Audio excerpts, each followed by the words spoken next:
Welcome to this explainer. We are literally on the verge of a massive paradigm shift in how we generate clean power. I'm talking about a total transformation of the nuclear energy sector. We're finally moving away from those grueling, decades-long construction projects of the past, and we're bringing nuclear power straight onto the modern manufacturing floor.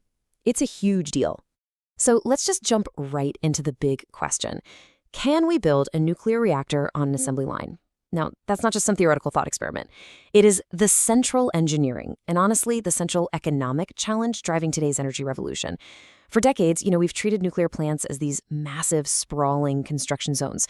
But if we can crack the code on manufacturing these complex systems sequentially, we essentially unlock the holy grail of firm, clean energy, and that is scalability. Let's get right into Section 1, the mega project problem, or the era of high-risk construction. To really understand why this shift to an assembly line model is absolutely crucial, we first have to grasp the friction points of historical methods. Because traditionally, building a gigawatt-scale reactor wasn't just a typical construction job. It was a bespoke mega project. Every single plant was practically custom-built from the ground up, right out in the elements. And that means every site required unique engineering, fresh regulatory approvals, and massive on-site labor forces. You're dealing with crazy supply chain logistics, weather delays. A bad storm could literally halt progress for days, and extreme site-specific challenges. Doing it the old way inherently invites delays and, frankly, unprecedented complexity. And as this quote really highlights, traditional large-scale nuclear power plants are often viewed as high-risk mega projects, characterized by decades of construction. The core issue here is time and money. When a single project stretches over 10 to 15 years, well, the cost of capital just skyrockets. We're talking about the intense financial anxiety of accumulating interest on multi-billion-dollar loans for an entire decade before a single watt of power is ever sold to the grid. That sheer upfront financial burden, it's literally enough to stop new clean energy development dead in its tracks. Moving right along to Section 2, enter the SMR, revolutionizing the industry. So, here's the dilemma.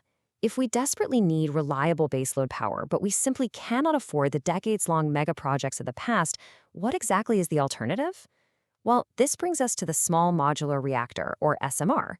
This is a wildly innovative reactor design intended to transition the whole industry from on-site building to factory-based manufacturing. Moving the hard work indoors changes absolutely everything. Instead of dealing with unpredictable environmental variables, you manufacture components inside a highly controlled automated facility. It's a totally different ballgame. This allows for rigorous factory quality assurance, standardized precision welding, and an environment where efficiency isn't at the total mercy of the weather. We are essentially talking about shifting nuclear energy away from construction entirely and turning it into pure manufacturing. It's basically the fundamental difference between building a bespoke, custom skyscraper out in the rain and wind versus assembling a commercial airliner inside a pristine, climate-controlled hangar. High-risk megaprojects rely on unique, unrepeatable on-site construction. Factory-built SMRs, on the other hand, rely on standardized production. By making this shift to standardization, you strip away the absolute biggest risk factors associated with scaling nuclear power. Let's check out Section 3, from construction to manufacturing, the shift to assembly. So you might be wondering, how do we actually take something as insanely complex as a nuclear reactor and put it on a factory floor? Well, by treating reactors as manufactured goods, developers follow a highly controlled, efficient three-step process. Step 1 involves assembling the components in that controlled factory environment we just talked about, totally removed from chaotic job sites.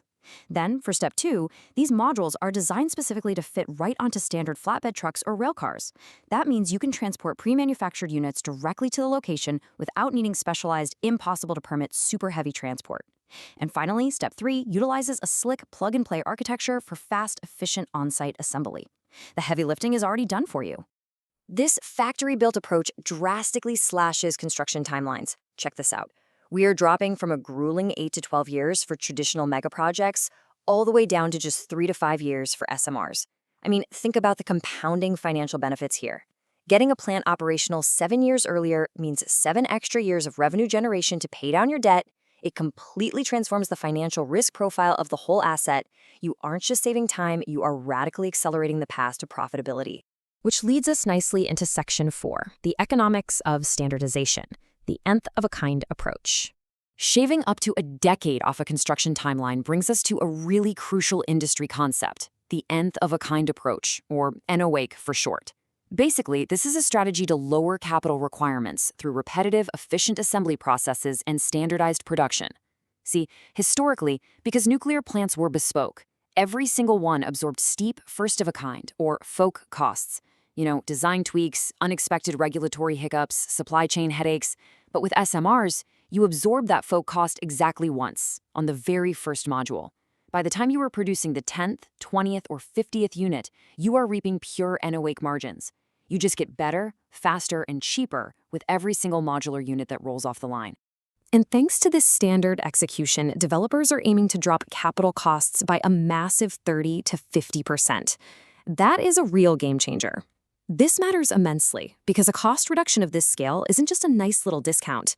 It fundamentally changes who can actually buy a nuclear reactor. Suddenly, you open the market up to smaller regional utilities, private industrial clients, and remote operations, rather than just massive national governments with blank checks. Cutting capital requirements almost in half makes clean, baseload power highly valuable across an entirely new segment of the market. Ultimately, replacing a bespoke megaproject with a factory-built module means replacing extreme financial anxiety with predictable, repeatable execution. The whole idea is that modular engineering seeks to make nuclear energy far more affordable and predictable than historical methods. And here is the key takeaway. Predictability in engineering leads directly to predictability in finance. And predictability in finance is exactly what finally leads to scalable, clean energy on a global level. You know what it'll cost, you know exactly when it'll be finished, and you know exactly how it will perform. All because it was built to a rigorous, standardized factory spec. So, as we wrap up this explainer, I'll leave you with this final thought to ponder. Will modular engineering ultimately be the key to affordable, predictable, clean energy? Have we finally found the assembly line blueprint to power our future? I mean, this dramatic shift from the muddy, unpredictable construction site to the precise, controlled factory floor, it might just be the exact breakthrough we've been waiting for.